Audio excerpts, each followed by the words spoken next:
Just for shits. Now it is recording. Okay, It is let's recording.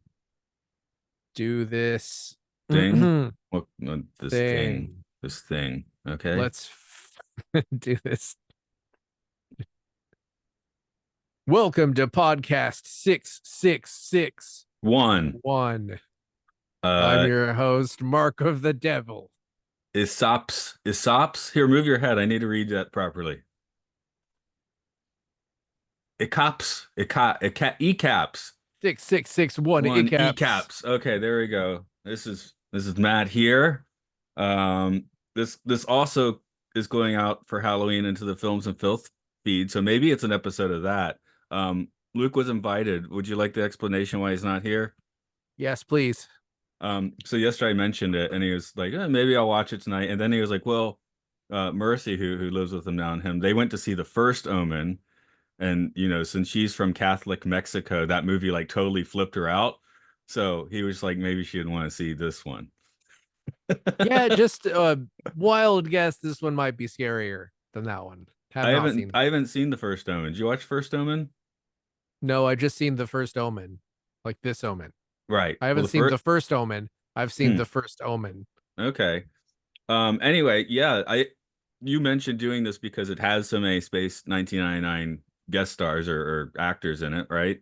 So it doesn't have any of the leads, does it? No, I just I kept driving it home because it was fun that it kept coming up in trivia No, I agree. because And I was like, I've actually never seen this movie. So I was like, okay, that's a good excuse to watch it, which is why yep. I'm here. Um, I think I got ahead of you and actually got the trivia done if you want to hear it. Wait, you did trivia for this? That's right. Formerly a maritime empire, Oman is the oldest continuously independent state in the Arab world. It is a member of the United States, the Arab League, the Gulf Cooperation Council, the Law and Aligned Movement, and the Organization of Islamic Cooperation. So, a lot of. That's terrifying. I'm very scared. You should put the what Ave Satanis in there behind Ave Satani. Do you want Put the that real name behind for that. that music? What? Dies Irae. That's different. That's a good thing. It's close enough in here, right? What are you No, thinking it's about? different because It's Jerry different. Goldsmith is a very talented composer, and this is the only time he won an Oscar.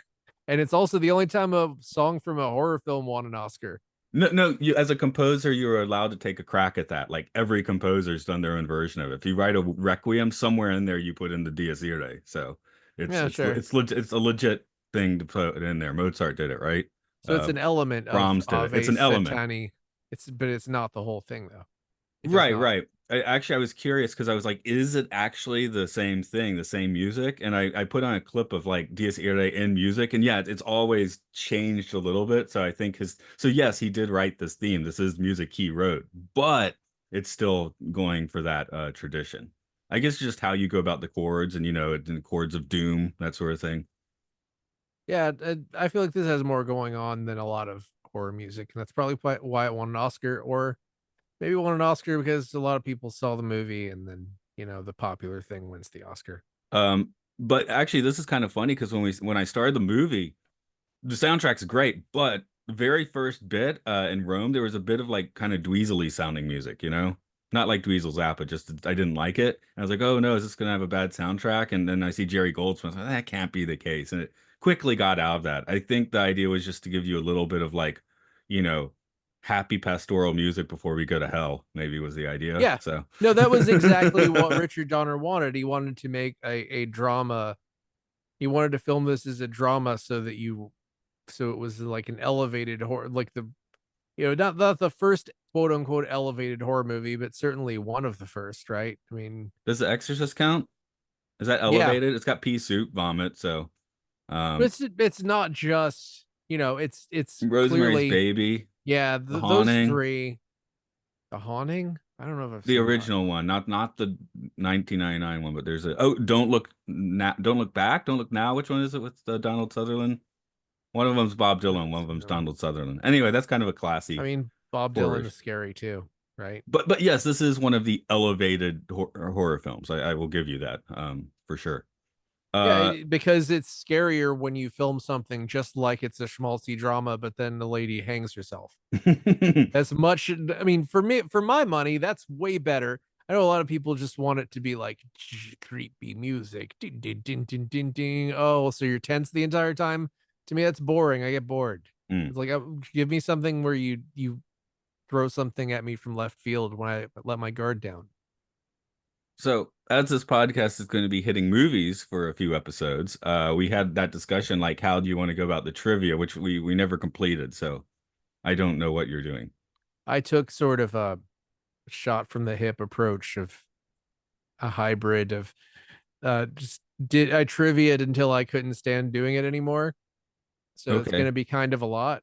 Okay. Um, all right. Director Richard Donner was born in 1930 in the Bronx, New York. He mostly directed television, including 6 episodes of The Twilight Zone, all in season 5, 3 episodes of Gilligan's Island, a couple of movies starring Charles Bronson, including one about him marrying a 16-year-old that I'd rather not talk about. And You after just two did. episodes of Bronk, no relation, he stepped up to direct The Omen, which ended up being a major success. Although it was widely known that a number of people who worked on the film were victims of its curse, Donner did not suffer ill effects as he went on to direct Superman 1 and sort of Superman 2, followed by many other successful films. Perhaps the most interesting thing I could put here is a list of films that he could have directed or was offered but didn't direct. Superman 4, Batman, Jurassic Park, The Lost Boys, Alien 3, Thelma and Louise, Dragonheart, Wild Wild West, Never Say Never Again, The Flintstones, Problem Child, Rambo 4, Matilda, and Judge Dredd. Anyway, Donner passed away in 2021 at the age of 91. Sounds like the curse finally got him. Yep. Yeah, he's like, no, I thought I'd made it out. Uh, The writer of the film is David Seltzer, born 1940 in Highland Park, Illinois. His early credits are mostly nature shows, including The Undersea World of Jacques Cousteau. He states The Omen was the only script he's ever written just for the money because at the time he was flat broke. He later wrote the scripts for Prophecy, Lucas, Someone to Watch Over Me, Bird on a Wire, and the TV miniseries Revelations. But perhaps most importantly, he was a contributing writer on 1971's Willy Wonka and the Chocolate Factory, which is the scariest film of all, isn't it? Well, that one sequence. Before we go any further, let's get into the curse. I'm just going to list more stuff. This is a list of curse, cursed items. While flying to London, Gregory Peck's plane was struck by lightning. Then a few weeks later, executive producer Mace Newfield's plane was also struck by lightning while en route to Los Angeles. Then writer David Seltzer's plane was struck by lightning. Then, while filming in Rome, lightning narrowly missed striking producer Harvey Bernhard. Soon, a private jet was chartered to bring Gregory Peck in for an action scene, but it was canceled because filming for the scene was delayed. The plane was originally booked, hit a flock of birds, and crashed, killing everyone on board. And as it descended, it struck a car, killing the wife and 2 children of the pilot of the jet. Mace Newfield and Richard Donner both narrowly avoided IRA bombings. Several Rottweilers attacked trainers on the film. The day after filming it at the zoo, a lion killed a zookeeper. And most cursed of all, Liz Moore, assistant special effects designer John Richardson, was decapitated in a car accident while the pair were driving through the Netherlands. It occurred on Friday, August 13th, 1976, near a sign that said they were 66.6 kilometers from the town of Omen. It's not Oman, it's Onmen. Right. Is that the end of your curse list? No, not even close. No, that's the end Oh, of the curse list, but it's not the end of the trivia. The film was so successful that it led to several sequels: Damien, Omen 2, The Final Conflict, and Omen 4, The Awakening. That's right, the third movie is just called The Final Conflict and featured Sam Neill as an adult Damien. Meanwhile, the plot of the original trilogy was followed by an early 80s series of novels titled Omen 4 Armageddon and Omen 5 Abomination, which follows a different plotline than the fourth film. The love interest of Damien Thorne from the third film gives unnatural birth to Damien Thorne Jr. You want to guess what that means? unnatural birth. Is it Crowley stuff? It's out the butt. Okay. Well, that's kind of Crowley stuff. Anyway, Damien Thorne Jr., also known as the Abomination, leads the Thorne Corporation during a literal post-nuclear war hell on Earth. Uh, and that's that. A remake of the first film eventually followed, released June 6, 2006, a TV series in 2014 that was a direct sequel to the first film. followed, and then a prequel to the first film called The First Omen that released this year, 2024. Wait a minute, they did a 2006 horror remake of this? Yes. That sounds cursed. If the fog's any indication. You The know what's Wicker kind of Man. fun? You know what's kind of fun, all things considered? Mia Farrow plays the evil nanny in it. Ooh, okay, that sounds fun. There's your 70s But I mean, there's crossover. always like that weird little bit of fun in the bad remake. You know what? Could be the best movie ever. I've never seen it, so let's not throw it It under the bus yet. it has to be better than the Fog remake, right? Maybe. Maybe. As for our principal actors, Gregory Peck plays Robert Thorne. He was born 1916 to a druggist in La Jolla, California. I think that's how you pronounce that. And found his way to acting while studying pre-med at Berkeley. He soon found his way from stage to the screen by the mid 40s. He had a long career as a well-known actor in films like Behold a Pale Horse, To Kill a Mockingbird, and Cape Fear. You know which one. No, actually, it was both of them. At the time he was hired to play the lead in The Omen, he was feeling like his career was washed up, but it led to career resurgence. He immediately played General Douglas MacArthur in MacArthur and Joseph Mengele in The Boys from Brazil. After a few more roles in the 80s and 90s, he passed away in 2003 at the age of 87. Lee Hey, Remick plays, quick, huh? sorry, quick update on that Omen remake. It carries a 5.5, meaning some people don't hate it, but it was released on June 6th, which seems obvious and wasn't obvious till I looked at the poster because I didn't think I about it. I did say that. Oh, did you? Okay. Anyway, 5.5, so it's middling. 6606. That was probably better in the fog. Yeah, it could be. It might not be. Lee Remick plays Catherine Thorne, born in 1935 in Quincy, Massachusetts. She studied dance and acting before making her debut in 1957's A Face in the Crowd. You can also see her in The Satan Bug, A Severed Head, and Of Pure Blood. She passed away from cancer in 1991 at the tragically young age of 55. Harvey Stevens plays Damien. He was selected because Richard Donner asked that all the children who are up for the role of Damien attack him, and Stevens was the most vicious of all of them. He clawed at Donner's eyes and kicked him in the balls. Donner immediately ordered him cast in the role. Reportedly, he constantly misbehaved on set and was, quote, just awful. His career in acting didn't really take off, and he only acted in one TV movie in 1980 and had a bit part in the 2006 Omen remake. IMDb reports that he worked as a futures trader in London and then as a property developer in Kent. So I guess that's pretty evil. Yeah. Yeah, teaching small children like that, there's a lot of kids I stand around sideways. If I see this kid, I'm like, oh, do not face them Yeah. directly. Yeah. Yeah. Because they're just going to laugh if they kick you in the balls. Anyway, Mm. David Warner plays Jennings. He was born in Manchester, England, 1941. He was born out of wedlock and had parents who split custody of him and turned to acting to escape his, quote, messy childhood. He became the youngest ever actor to play Hamlet at the Royal Shakespeare Company and made his way to TV and film roles beginning in the 60s. You can, of course, see him in Time Bandits, Tron, The Man with Two Brains, Twin Peaks, Batman the Animated Series. Okay, you can hear him in that. And he starred in both Star Trek 5 and 6. I think he might have been deleted scenes for 6. I don't remember the details of that. Hell no, he's in the six. He's very in Oh, six. who was it that was deleted? Oh, no, it was one of the Deep Space Nine guys that was in deleted scene.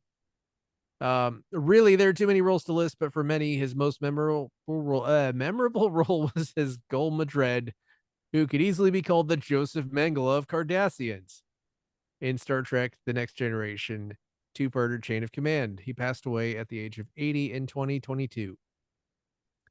As for all the Space 1999 actors, I'm just going to read through them, and if you want the trivia on them, you have to go listen to those previous Are you episodes. gonna Let's say get the those numbers episode? up. Yes, but I'm not going to say anything else about them. Yeah, sure. That's it. Billy Whitelaw plays Mrs. Blaylock and played Zamara in One Moment of Humanity. Patrick Troughton plays Father Brennan, and he played Archon in The Dorcons. Robert Rietti plays the monk and voiced Selene in Dragon's Domain, Luke Farrow in The Testament of Arcadia, Mateo in The Troubled Spirit, and the Sphere in AB Chrysalis. Anthony Nichols plays Dr. Becker, and he played Dr. James Warren in The Troubled Spirit. Roy Boyd plays a reporter, and he played Joe Lustig in The Immunity Syndrome. Don Fellows plays Thorne's second aide and played the newscaster in Breakaway, and also Jim Forbes in The Day After Tomorrow. Nicholas Campbell plays a Marine, and he played Eddie Collins in A Matter of Balance. And finally, in an uncredited role, Leo McKern plays Carl Bugenhagen, and of course played both Gwent and Companion in the episode The Infernal Machine. Also, unlike everyone else in this film, He reprises his role in Damien the Omen 2. He's uncredited in this. That's whack. Because like, He's uncredited. Yeah, he's okay, in it a little bit. because he keeping a little bit of an eye out for space people. He was right at the top of that list. I guess it's because we've been following the We've McKern career. Yeah, we've seen him in a couple of things. He's Yeah, also in The Prisoner, which, listen to right. those episodes too for more trivia about him. Probably For the that, same you'd have to trivia go to twice. Imprisoned, another prisoner podcast. Just seeing if I still get the title out. Yep. Um, how about Okay. story? Oh, sorry, I assume that seemed like the That's grand the finale of your trivia. trivia. Yeah, Yeah. that's it. How about a story? You got a story? Okay, here it is. Robert Thorne is the U.S. ambassador to Rome, and in Rome, he's rushing to the hospital when his wife Catherine goes into labor. Unfortunately, their child is stillborn, but a priest informs them that they can adopt a baby just born with no parents. And they do, and they name him Damien. Time passes, and Damien is celebrating his fifth birthday party when the family's nanny hangs herself just for him. A new nanny named Mrs. Blaylock shows up and quickly takes in a stray Rottweiler who hates everyone except for her and Damien. After Damien objects strongly to going to church, Thorne is visited by a priest named Father Brennan who warns him that he was there when Damien was born and his mother was Jack something. We don't get the end of that sentence because Thorne has him abruptly removed from his office. Probably her name was Jackie. That's it. After a weird visit to a safari where all the animals hate Damien, Thorne meets with Father Brennan in public again to hear him out. He warns him that Damien is the son of the devil and will kill his unborn child, kill his wife, and when he is certain to inherit all that is Thorne's, he will kill him. And then he does. That's it. Yep. Okay, just making sure. The photographer gets decapitated with a sheet of glass. That was pretty cool from a horror movie And then he perspective. does. Yeah. Yeah. Well, He that warned him. He also warned him he's going to decapitate a photographer. Technically, Damien didn't do anything. right. He's just standing there. Oh, he did something. He did a couple of things. He But was in a different country when the photographer got decapitated. yeah. Yeah, so that's the pretty long distance murder if we're counting as murder. Well, there was a discussion, do we make it clear that Damien is in fact the son of the devil and this is all his fault, or do you keep it ambiguous to the end, which Seltzer and Donner apparently had differing opinions on. Donner was the one who was like, no supernatural stuff, which Yeah, I think is a great idea. this going to go works out okay with the supernatural stuff. But did this movie this is nothing about the quality, but did this movie kind of curse Western culture a bit in general? Just looking at, because okay, so little things. Was Damien like a terrible name for a kid before this, or did this movie make that Nope. happen? Nope. It was a Okay, terrible name for a kid after this. after. Um, Okay, people. I mean, 666 is in Revelations, but it wasn't like popular culture until about this point because they gotta explain it to Gregory Peck. He doesn't get it, right? yeah, this and the Omen. Sorry, this and the Exorcist both kind of ruined culture because of how evangelicals were able to run with this stuff. Yeah, because I'm reading here like before this movie, like people didn't just take the book of Revelation like literally, right? Like people Yeah, didn't actually think that it was like end times. And oh, this is also the point where the Antichrist becomes the son of the devil. Before that, the Antichrist is just a person that really screws stuff up. Which so then when you want to call politicians the Antichrist, you can be pretty much correct, right? Because yeah. you're not literally calling them the son of the devil until this movie. Um, Again, nothing to I besmirch the mean, movie. It's a great psychological horror, but I am just looking like, man, the evangelicals just ran with this, and I guess The Exorcist and yeah, Rosemary's Baby, you know? it's kind of proof that Americans are too dumb to deserve to have great art. Meanwhile, they made up quotes from the Book of Revelation as well. That I thing didn't that even know that, but oh, yeah, the one sure, that that's makes sense. repeated several times when the Jews return to Zion, a comet rips the sky and the Holy Roman Empire rises, and you and I must die. From the eternal sea he rises, creating armies on either shore, turning man against his brother till man exists no more. That is not in Revelation. They just made that up. Wow. It was a Well, it's little pretty good. specific, right? Yeah. And Holy It Roman doesn't it Empire, they were rhyme. I mean, I don't feel like the Bible has a lot that rhymes in it, no, it sounds more like Nostradamus, doesn't it? or like just poetry. Does the King James rhyme? Because that's written Shakespearean style, right? So I don't think so. I don't think there's. Well, this sounds extremely Nostradamus, though. So more than biblical, but So Damien was originally going to be called Domlin in the script because David Seltzer had a friend whose obnoxious child was named Domlin, Oh, but his should have done wife that. convinced him to change the name. Okay. So it's almost ruined Domlin. Domlin. Domlin. I think Damien is Damien. like an incredibly good name for It, this. it's much better. Yeah. Because you just hear the choir voices when you hear the name Damien now, which is I guess the power of this Mhm. movie. You hear Damien, that comes directly to mind. Have you met a Damien? Do we know any Damiens? Damien. I don't think so. It's got to Could be be a few wrong. around. Yeah, there got to be a few around. I was thinking you and I both did high school photography, and all of us would have been dead 1,000 times with our darkroom skills. Hmm. Well, Are I you, never saw anything supernatural in any of the pictures, I don't think. yeah, but you saw streaks, scratches, and hairs and stuff. So I was just thinking about that, like artifacts in your photo. Also, he's smoking in the darkroom, which seems like a really terrible idea. Aren't those chemicals I flammable? Nah, not that flammable. You used to Okay. smoke everywhere, right? Like what are you gonna do? Not smoke? What am I gonna do? Not smoke? He's British. Right, right. I don't think he was Yep. very British in this, Oh, but it's weird. I didn't even realize it was David Warner until I started looking up the trivia because he doesn't look like recognizable yet. yeah. His face is distinctive. I did start like, where did I see him in Space 1999? Not just realize, oh, that's David Warner. So I Yeah, instantly recognized him, but I didn't quite because I hadn't looked at the cast list yet. I mean, Gregory Peck was pretty easy to figure out, but um, yeah. yeah, it took me. I needed a few Warner moments because yeah, we're used to seeing him a little older and stodgier, I guess. It's just he has that thing where he got his distinctive voice, I He guess. looks pretty much like this in Star Trek Five, just in a little more sci-fi gear, because he's just like the Earth ambassador, so he looks really boring in Star Trek Five. He used to be a Klingon in six, right? So that's better.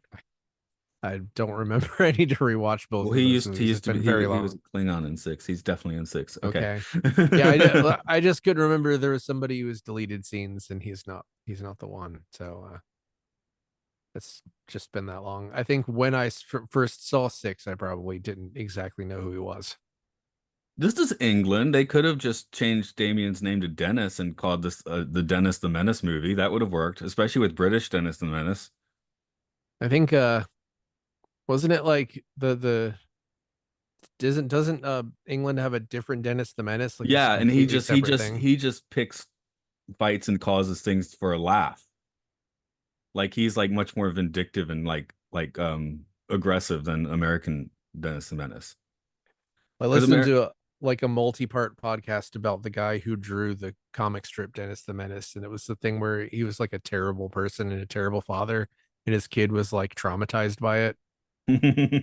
I guess if your terrible dad is writing, did the kid look like Dennis the Menace? Was his name Dennis? I don't his name was Dennis, but I don't think that he looked like Dennis Because the if your Menace. dad's doing a comic strip about a kid that sucks and you're his son and it looks like you and has the same name, that would be quite a head trip, I guess. I think it was traumatizing enough, and I think also it was something like he definitely did not like leave him any inheritance. Went off to start another family, that whole thing, that type of thing. Um, I'll throw in one of my Twilight Zone questions to be like, does well, God, what's Gregory Peck's character's name? I Does was Roger Thorne Roger deserve to Thorne. rip Does he into the deserve Satan does do zone? the Thorns deserve the Satan zone? Which I am like, they are at the upper echelons of the military industrial complex if they're ambassadors to England. So does that put them on the elitist crap list? Not really. I don't know. They didn't they didn't seem that bad. They didn't, I but I mean, we don't know what he's actually up to, as far as his job goes. I feel like this movie wouldn't have worked as well if it was like a treacherous piece of garbage, right? It Like it that's wouldn't just have. I'm just thinking about, like power players. I just don't trust power players in general most of the time, and this guy counts as a yeah. power player. Yeah, I mean I would think that whatever version of this guy was in real life would probably be much worse Well, I mean, of it a could be person. perfectly amicable, like in social situations, but I mean, I don't really know what ambassadors do. So, you take that all with a grain of salt. But I'm just like, once you're telling me about the people at the absolute top, and now they're getting pestered by Satan, I'm like, yeah, okay, that Yeah. kind of makes sense. Well, yeah, it's like don't I just I feel like what is the whole thing where you're like nobody who's a sane person wants to be president? Like it's some version of that. Like nobody who's a decent a person wants that amount of power. It's Yeah. like either it's somebody who's openly terrible or is like I mean, I could probably find the name of somebody. I don't know. I, List I is there guess such a the thing as just list of US ambassadors? See if just like yeah. a name jumps out at me like Jeffrey Epstein. Rahm Emanuel was the one to Japan for quite a while. I think he might be quitting now or just quit or something, but he was the ambassador here for quite a while. And his name definitely crops up in actual, back in 15 years ago. He was what, the mayor of Chicago or something? Yeah, he's part of the Chicago machine thing. I don't know if he Right. was the worst Chicago person, but I'm sure he was a pretty bad one. I remember Um, far right talk radio screaming about him a lot back in the day. So, which that doesn't say anything, but no, it really doesn't. but his name was in the mix, is my point. And then he was the ambassador here. Yeah, I guess this guy, it's not like he has to like deal with Prince Andrew or something. So, because that's you don't maybe you they might he might Yeah, be at your dinner, but you don't actually have to deal with him if you're the ambassador to Great Britain. there could be a version of this where it's like the guy is like a terrible like pedophile or something, and then he gets his like whatever that comeuppance. Sure, I mean that would be a type of movie that could be. What if this movie did kind of like put you more into Damien's corner, right? And you're just like, yeah, go Satan kid, screw up I'm these bad tired of that. people. I'm so tired of that. Like every movie has to give backstory and give me the perspective of the whatever it is, whether it's the Satan or Michael Myers or and I'm it's boring. You don't I, want to humanize the monster, is what you're saying. I think that it's fun when you're scared and you're not scared if you get to know the monster better, Okay, that's a right? good Like point. there are exceptions to it, of course. And I think that things like Breaking Bad, where it's like you get sort of a human perspective on like what the horrible person is, are interesting when it's like crime stuff. But it's like if it's Satan, I don't need to know like You don't want to be what on Team Damien. Satan for your movie? I it's I would there's a way to do it, but I don't have any faith that anyone who gets the license to this would do it correctly. Yeah, yeah, that's a good point. Anyway, I was just thinking about that because we don't see the kid on screen much, which I guess works out since you said the kid was terrible. Several Well, actors didn't take the role because I mean not the kid, but the I mean, Thorn role. I think he acted, he was like a misbehaving kid. It wasn't that he was bad at acting. He was just like misbehaved a lot. Right, right, right. Like, imagine That's what that. you said. Yeah. I mean, I think that he's not on screen a lot because child acting is always bad. And also, Richard Donner knew what he was doing. He knew exactly what he was doing. Right, Then right. when he did a kids movie years later, he did The Goonies and he casted a bunch of what 15-year-olds. Everyone in that film seems like they're the minimum age to be somebody who knows how to do acting, Mm. which is good. I occasionally get a real young kid that does it quite well. Yeah, What but mm, it's not rare though. much. Yes, yes, Yeah. that's a good. At least we've gotten past like '90s kid acting, which this doesn't have. Of course, it's way before the '90s, but yeah, '90s kid acting is probably the worst, right? Yeah. I suppose I'm trying to think of a specific example unless you want to Too name much one. energy and over enunciating everything. Over enunciating. See, I didn't Oh, like Spy enunciate right. Kids. Yes, there we go. Like Spy Kids. Okay. Right. Okay. Yes, those are bad. Yeah, yeah, that's what I'm getting at. Don't take a Damien to church. That's heresy. I when the governor shows up, I did have to write Mary Poppins from hell. But having done Mary Poppins a year or two ago, she actually, you could argue that, well, Mary Poppins gaslights everybody, so she's not that great. I mean, This Mary lady's Poppins kind of, is a witch, right? yeah. You This guys land lady's on like, that? I think we landed on that, and then this lady is more of just what the hellspawn, right? So that's different. Yeah. Did she Well, come I mean, from there. hell? Yeah, Where'd she come from? I'm pretty sure she comes from. She's probably just like a very Devout Satanist?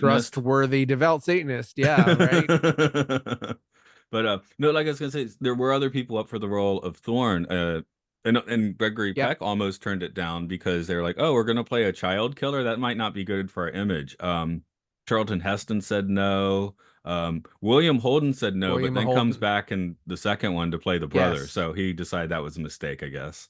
Uh, Yes, I love that. I mean, how much he's come. I guess he hasn't come up a lot on our podcast, but other podcast. But I feel like I know him.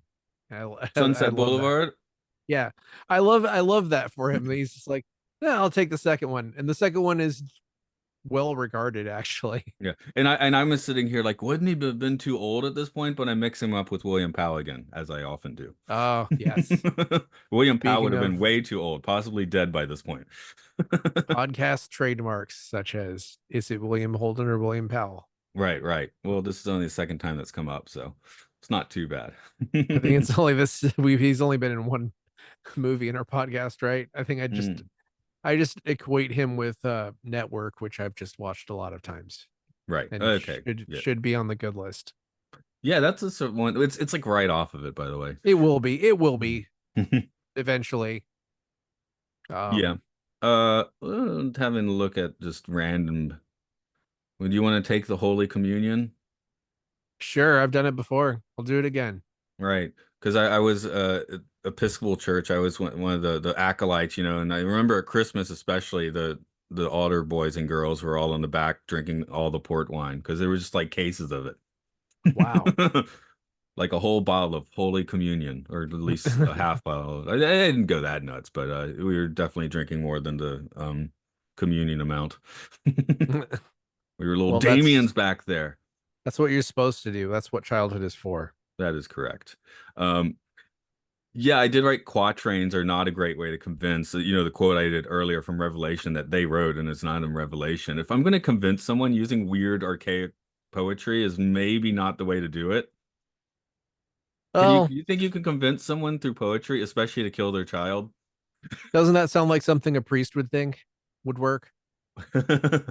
I don't know. I guess so. So, I mean, it's a very different thing, but I mean,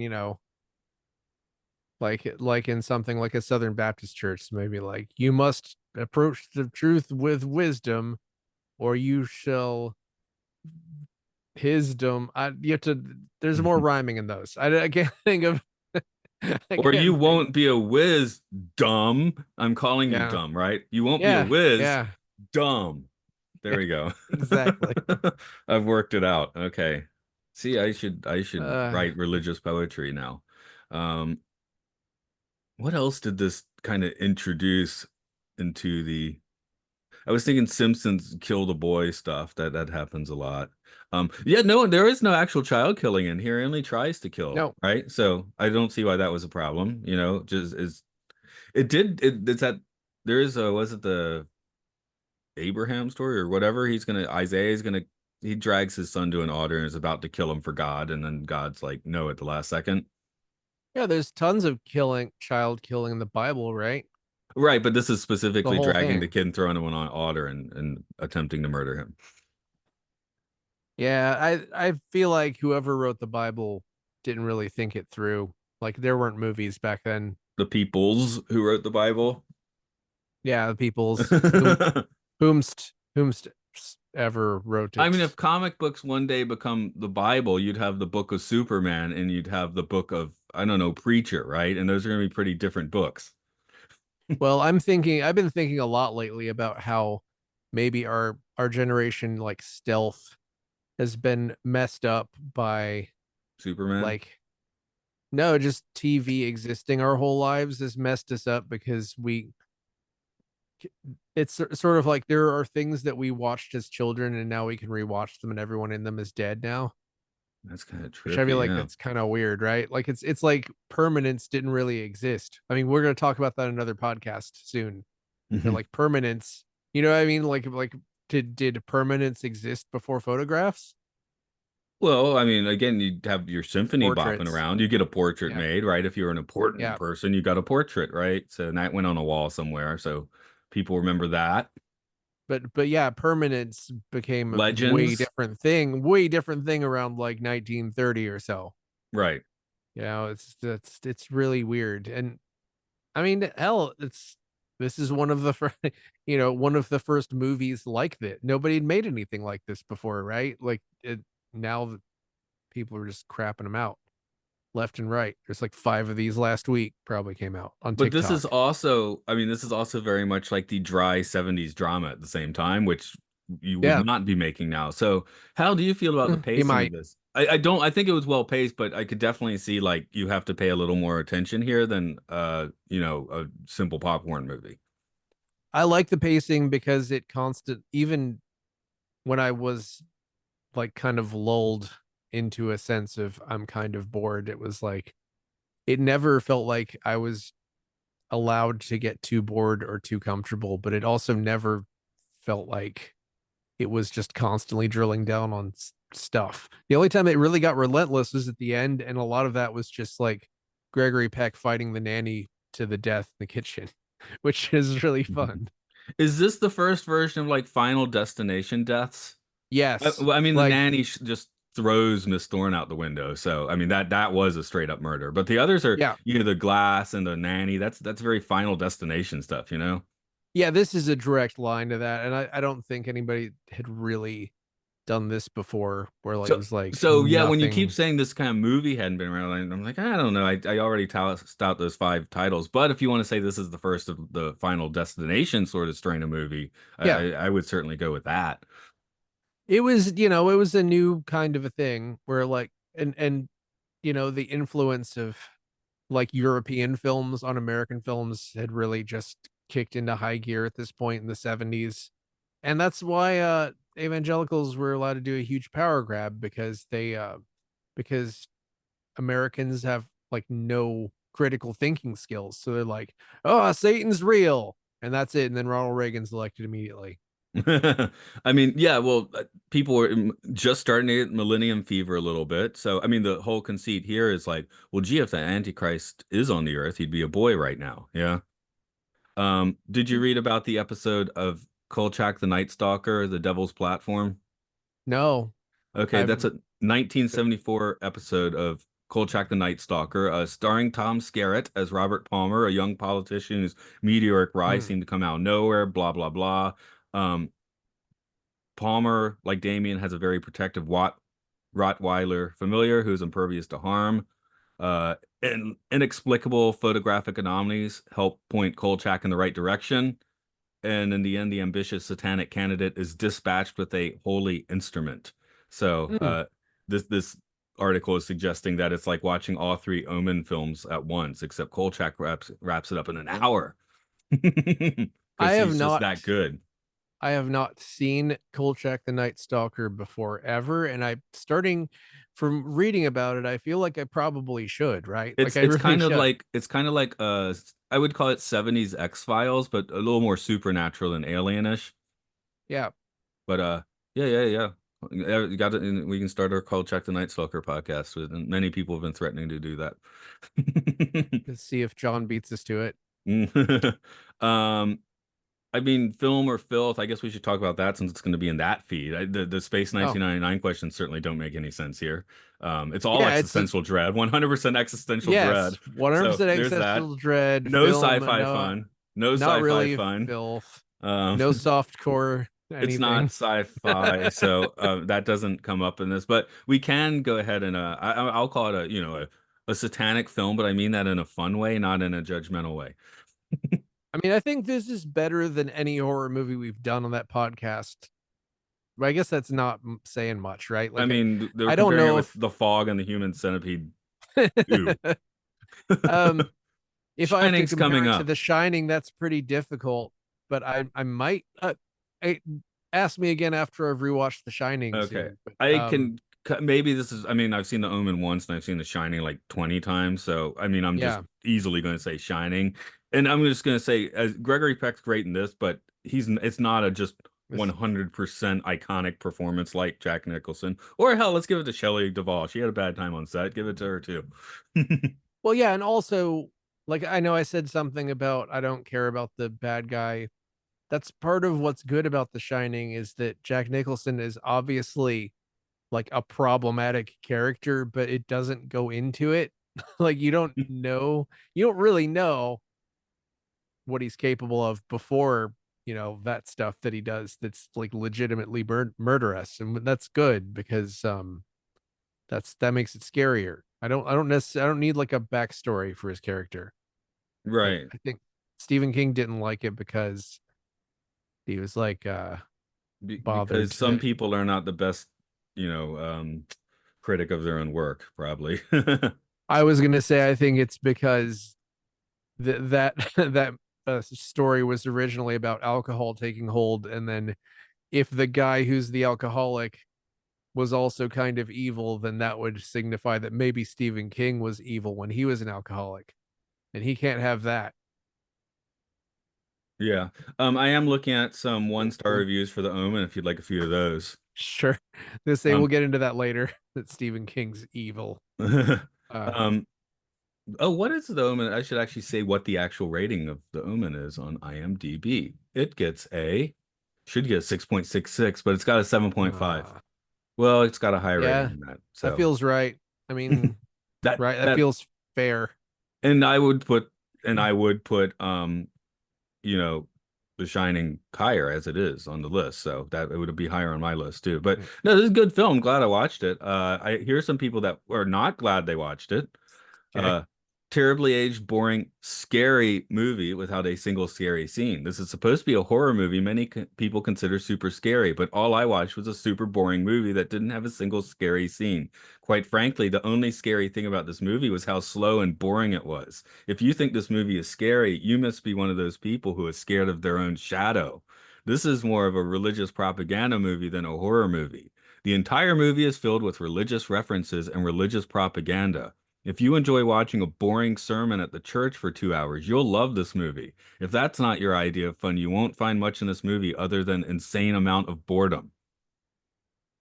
Well, I that's like fair. they called it boring in 5 different ways. That's cool. Absolutely horrible. The Omen does not deserve its classic status, not in my opinion. It's no different than any other 70s exploitation films, whereas rubbish like Last House on the Left and others were considered trashy and got confined to grindhouse cinemas. The Omen, a really crap title when you think about it. Why? Undeservedly got a higher status because of the cast and studio. Last House on the Left was honest about being nonsense, but The Omen, desperate to be the next Exorcist, manipulated and preyed upon the naive public's fears of the devil, dun dun dun, with a load of gobbledygook hocus pocus and characters so stupid you'd wish they just die horribly and get it over and done with. Which they do. The mission accomplished.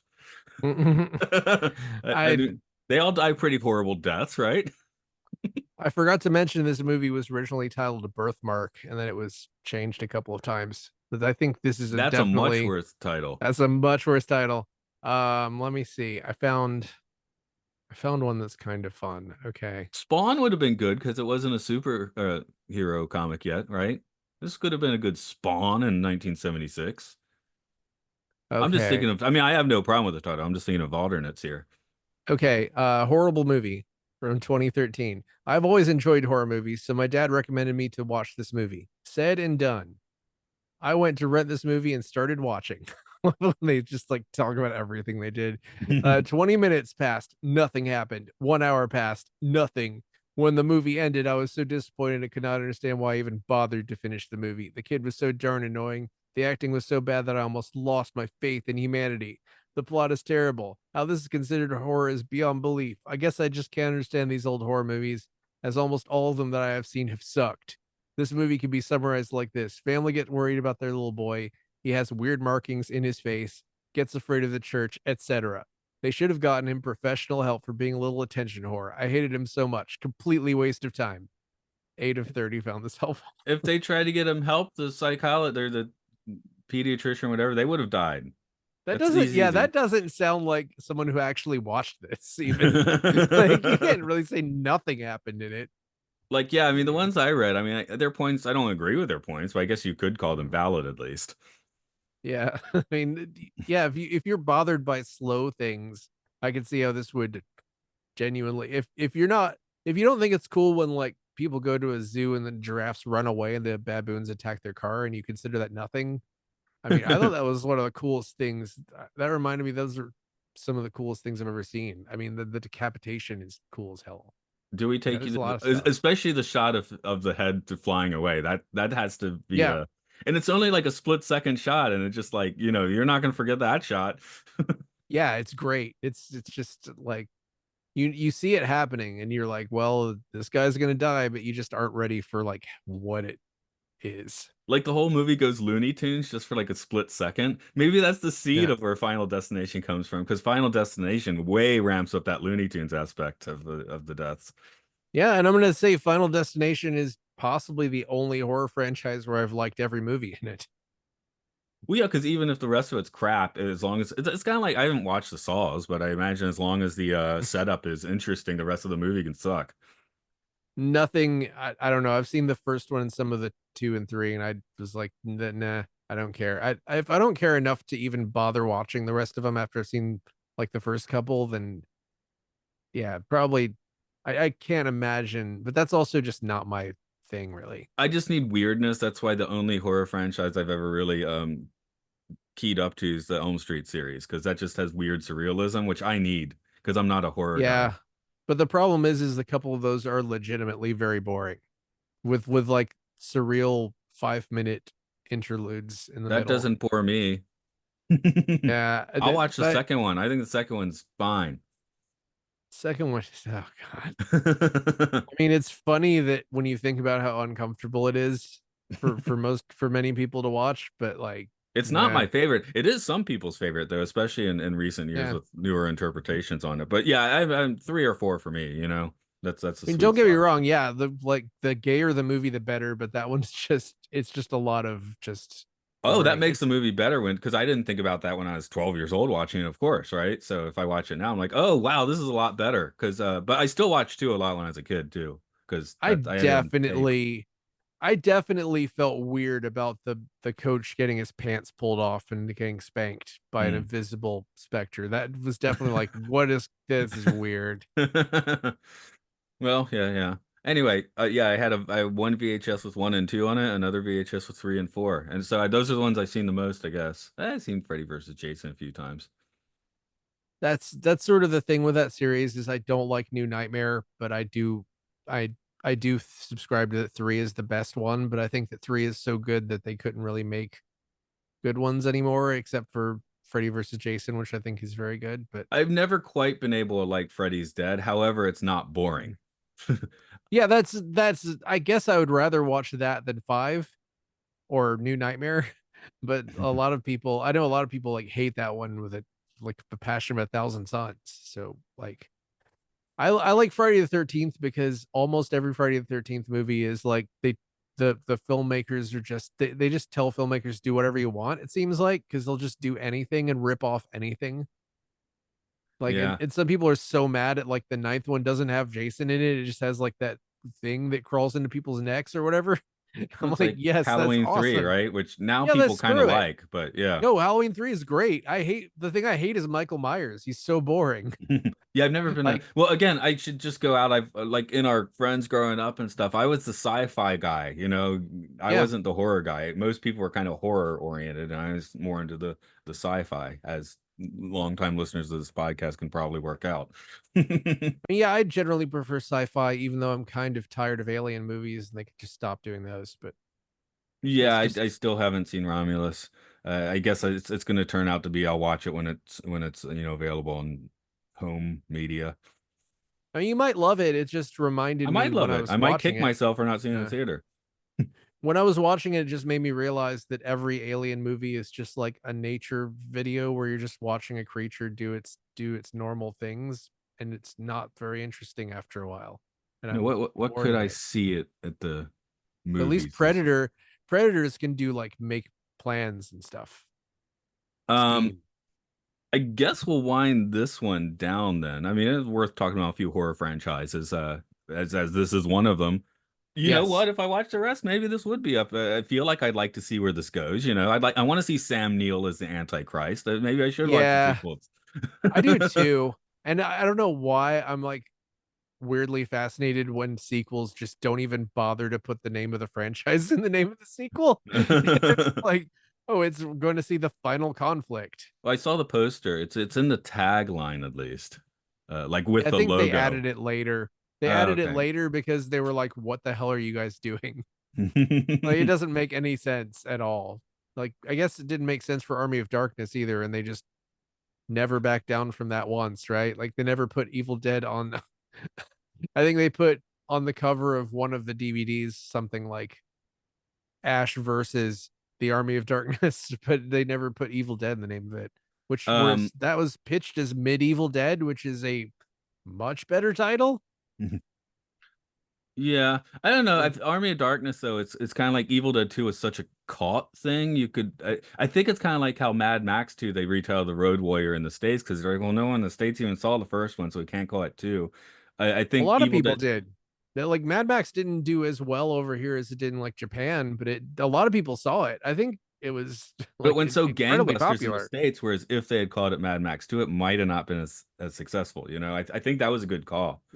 Maybe. Also, the Road Warrior is a better title, I think, than Mad And Max the 2. and the funny thing is Mad Max Fury Road isn't really about Mad Max all that much at all. The Fury's in the title. It's fine. Yeah. And then they extend her to the proper name for the other one. So, yeah, I mean that's not horror. Sorry, but that's not a horror franchise. That one blows everything else out of the water, but that's more Yeah. sci-fi, isn't it? Action sci-fi. So, Yeah, that is a better franchise than almost anything. yeah. And yeah.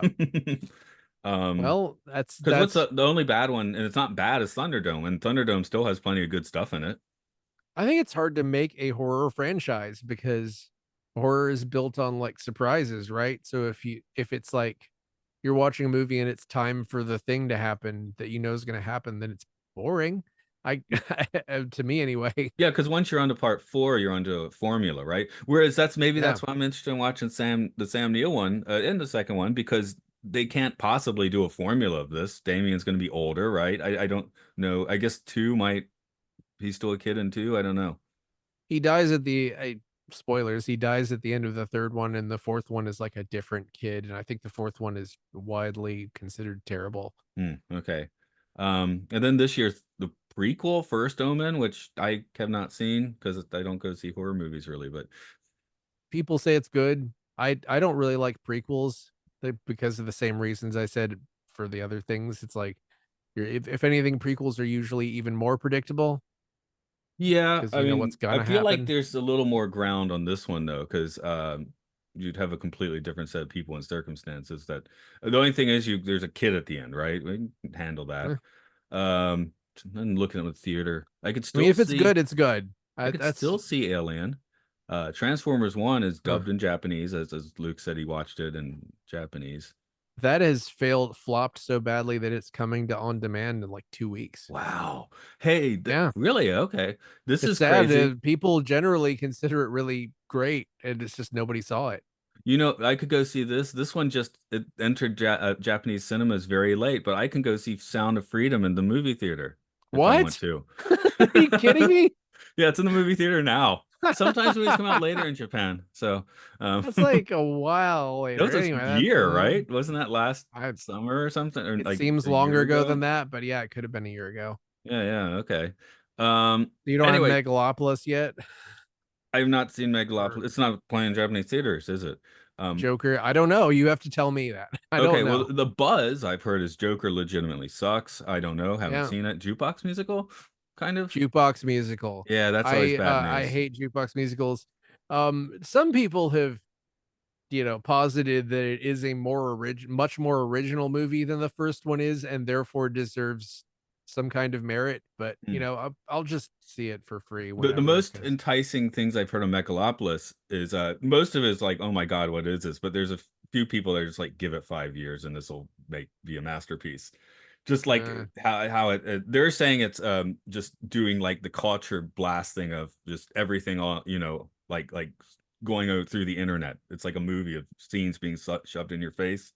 I don't know. Mm. Haven't seen it yet, so I should stop I talking mean, about it. But that that made sounds me it would really appeal to me, but that sound that you're right. That's one where the bad reviews and the slightly good ones make me think, actually, I might like this movie, but I don't know yet. So, um, I don't like the premise of it, if that makes sense. I don't like the idea that a a much older man got like obsessed with finishing something and spent 20 years obsessed with it. I don't think that's healthy. And we'll I see. say that as somebody who is like, I have songs I've worked on for that are like 10 years old that are not done. So like, I can't really talk. I'm not healthy. I don't think Francis Ford Coppola's healthy. So maybe I'm just jealous. Well, if you do want to be healthy, head to Patreon, Podcastio Podcastius is where we do all our stuff. I guess we can't promise you health. We can promise you fun. Fun in the form of Podcast 1999, where we will shift our attention over to the apes movies and series very soon. Um, Twilight Zone is over at time of podcast. This might kind of be a Films and Filth episode as well. So you're here, you're doing that, and of course there's game stuff like Luke Loves Pokemon, Hyrule Field Report, and the Game Show. Well, No. Oh, one more piece of trivia. sure. Jerry Goldsmith had stopped going to the Oscars because he kept losing, and Richard Donner talked him into going to the Oscars for this, and he apparently was smoking 2 cigarettes at all times And because he that was so one of the nervous because awards. he thought he was going to lose. Yep, Mm. that's what used to win back when this was a proper country. You'd win an award for smoking 2 cigarettes at once. Right there, the wacky tobacco. Hollywood, it probably was. Satan's leaves. Uh, Devil's lettuce, yes. I've Uh, started just scrolling through 1-star reviews to Megalopolis while you're doing that. yeah. Wow. Does it make you want to watch it? None of them are like great. Here's one called Mega Floppa Shit, a cinematic bowel movement is the title of the review. Yeah, I wonder if I should actually do actual editing, cut out our 5 minutes of talking about movies we haven't seen. Nah. I don't know. I'll probably just leave it the fuck in there. Who cares? How long have we been talking? Yeah, this is only like an hour and 5 minutes. You might as That's well leave it in. pretty normal. I'll probably leave it in, but yeah, because we're both talking about Megalopolis and neither of us have seen it, but whatever. We do I say don't we didn't see it, so at least we're, not trying to I don't think anybody's gonna defend that movie might get reevaluated, but I don't think anybody's gonna like super hardcore come to its aid or rescue or anything. I've Like read I don't I think people talking shit about it now aren't going to be like looking back in 10 years and be like, those idiots didn't understand this. they I think might it's always going to be like some niche bullshit. um like everyone hated Fear and Loathing when it came out. Did they? I liked it. I feel like people I knew liked it. I liked it too. I'm just saying like when it came out because I went to go see it with Andrew and we liked it. But the reviews were just like terrible and it flopped in the theaters. Megalopolis is completely well. Here's to Brazil did that. Like Brazil for sure was like critically loathed back in the day. But you know what? oh the Kind of don't thing, the thing. I kind of People don't think I hated liked that. People hated the thing for 10 years or more after that came out. I don't think I like Brazil anymore. Is It's that not my weird? I don't have an urge to watch it. I'll say that. I Um, find it kind of unpleasant in a way that I like don't really want to I don't want to watch it. I but don't know, that's weird. the first 10 years of its existence, the thing was considered to be one of the worst movies ever made. Weird. I know it Man. sounds insane now, but that I remember not. I might have said it when we podcasted, but I remember like first saw the thing for that podcast, and I was like, why did I never watch it? I'm like, oh, because it was supposed to be terrible, and that's what I kept hearing for 20 years I until mean, I everyone just suddenly decided it was great, which it is. I mean, I just watched it because it came on TV all the time, and I guess it came on TV all the time because the rights didn't cost anything. Because one of the first collector special edition DVDs was the thing, and it was like, what the fuck? That turned out to Yeah. be the thing that kind of turned its reputation around because people are like, oh, this movie is good. Then they got to watch the production stuff and the making of, and now then everyone started loving it. But that was about the point, I think, when the key turned. Well, who knows? I just don't feel like this is ever gonna like gain widespread acceptance. It might be something like, well, I guess we don't live in the same type of culture that we used to, so who the hell knows? But like, Um, I feel like maybe it's just too much of a trying to over adjust against it's the TikTok or plot of something. Metropolis, isn't it? Huh. Yeah, kinda, but Metropolis was not I well don't loved think when it came it's out. I don't think that it's as focused as the plot for Metropolis, right? Metropolis is not a very focused movie, though. It goes all over the place and it's full cut. You spend time with Well, Yoshiwara and everything. but I mean, it has like a narrative thrust where I feel like this is more just like Yeah. you're just kind of a hang, right? Like Anyway, hanging out. this goes against your mid theory because it is right now 5.0, but I feel like that's uh Yeah. not people coming in saying it's a 5. That's people coming in saying it's a 1 or a 10. I who the hell knows? Because there's probably a lot of people who are doing like vigilante ratings on it. That Like yeah. just Oh yeah. This one is not to be trusted, I'm sure. there's I mean there's you can really never trust those, but like especially I think especially not for something that's fresh where it's like people are just like 10 because this isn't a 5. I'm gonna vote a 10 because I think it should be a 6. Anyway, I'm People are very just curious at the to see it, but it's not even playing in Japan yet. And well, that's one I can you already I mean, is that one already like streaming or whatever? no, it's still in No, it theaters, just played I in the think. festival really early, and then anyway, we'll see. I am curious about that It one for the sure. reason that it like seemingly played at festivals really early is because it took him forever to get distribution for it. And I think Right. it's flopped really hard, which means that whoever distributed it probably hates themselves. 2 hours, 18 minutes. Right? Yeah. Like did you see the numbers for it? Because I know Uh, The Joker movie flopped harder than like almost any superhero related thing. And I don't know if you've spoiled yourself on the ending of that, you but could I do. I don't care. You do that if you want. basically I've tried to avoid it, but it seems like probably what it is that he was never the Joker the whole time, or I some version of I that. guess we probably worked that out. That makes sense. So is that yeah. Oh yeah. 120 to 136 million spent. 8.7 box office on Megalopolis. Well, That is intense though. Yeah, for sure. I see See, like but that three or makes me four want to different. watch and love it, which again I might not, but I that makes me so much more curious, you know?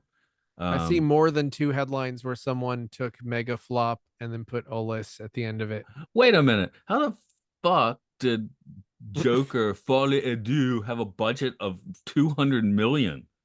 Well, it's because the first one did really well. That's the whole thing. That's the only reason. What was the If the budget first on one the hadn't done really well, that then they looked like wouldn't a have done not that. big budget movie. Yeah, I'm pretty sure the 55 to whole thing is just 70. a courtroom. I think the whole thing's in a courtroom. And then at the 55 to end, it's like, 70 million, 1 billion box office. it's The new one's 116.5. I mean, it did just come out, so but it's not going to make a billion at that rate.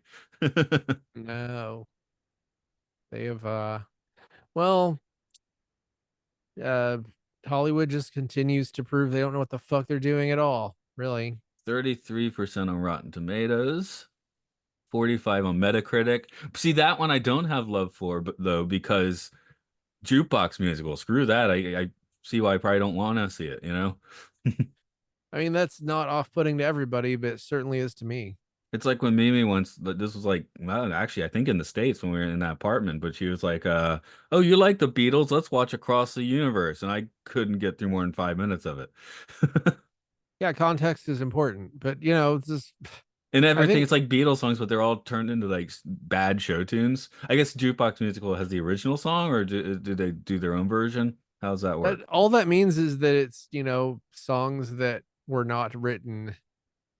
It's just songs that were not written for the film. So it's just songs that popular songs. So it's I don't think there are any rules. I don't think that jukebox means that you yeah, I think they perform the songs. Apparently Joaquin Phoenix can't sing, so he just sort of mumbles a bunch of it. But like you have Lady Gaga there. I think she can write. Like, just let her write songs. I don't know what's so hard about that. I guess Mm, maybe she didn't want to, or maybe she wanted more money if she was going to do that.